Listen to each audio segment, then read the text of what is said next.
Shalom, saudara dan saudari yang terkasih dalam Tuhan kita Yesus Kristus.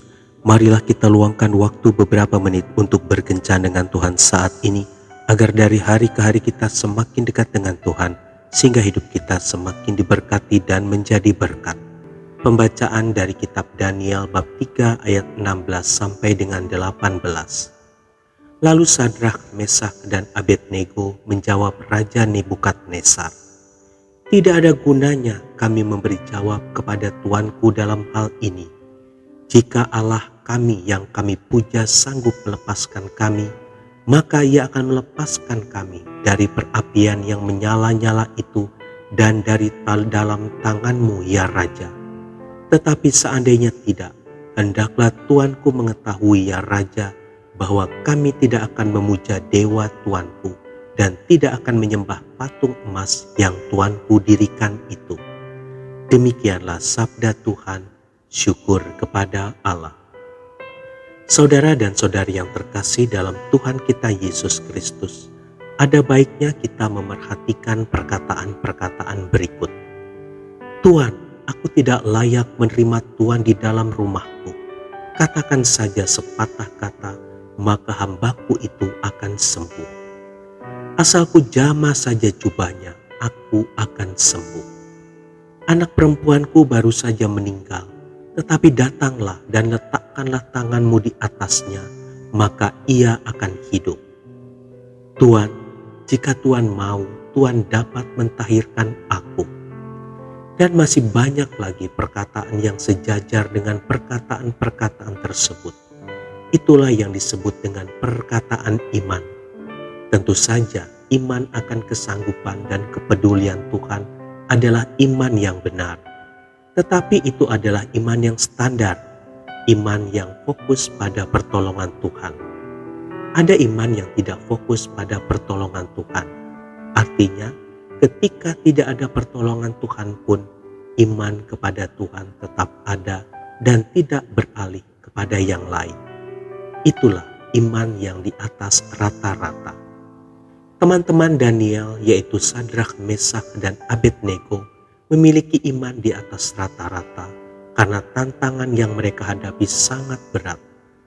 Teman-teman Daniel diperhadapkan kepada pilihan yang sangat sulit, yaitu antara menyembah patung emas yang didirikan oleh Nebukadnezar atau dicampakkan ke dalam perapian yang menyala-nyala.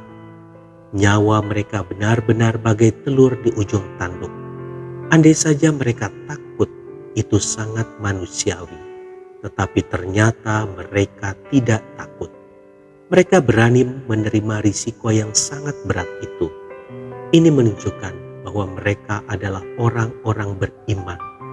Tentu saja mereka beriman bahwa Tuhan sanggup melepaskan mereka dari perapian yang menyala-nyala itu, bahkan dari tangan Raja Nebukadnezar. Mereka tidak meragukan Tuhan, mereka percaya kepada Tuhan. Namun seandainya Tuhan yang sanggup itu tidak menunjukkan kesanggupannya untuk menolong mereka, mereka tetap percaya kepada Tuhan. Hati mereka tetap berpaut pada Tuhan. Mereka tidak akan beralih kepada dewa yang dipuja oleh Raja Nebukadnezar. Mereka juga tidak akan menyembah patung buatan Raja Nebukadnezar. Ditolong atau tidak, iman mereka tetap kepada Tuhan.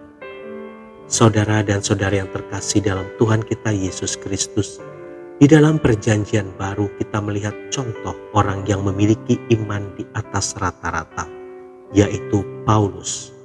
Di dalam diri Paulus ada duri dalam daging yang sangat menyiksanya. Dia sudah meminta Tuhan untuk membebaskannya dari penyakit itu. Tentu saja permintaannya itu dibarengi dengan iman dan pengharapan. Namun Tuhan tidak mengabulkan permintaan Paulus. Mungkin saja dia kecewa, tetapi Alkitab tidak mencatat bahwa Paulus mundur dari jalan Tuhan. Justru dia semakin giat melayani Tuhan. Imannya tetap kepada Tuhan.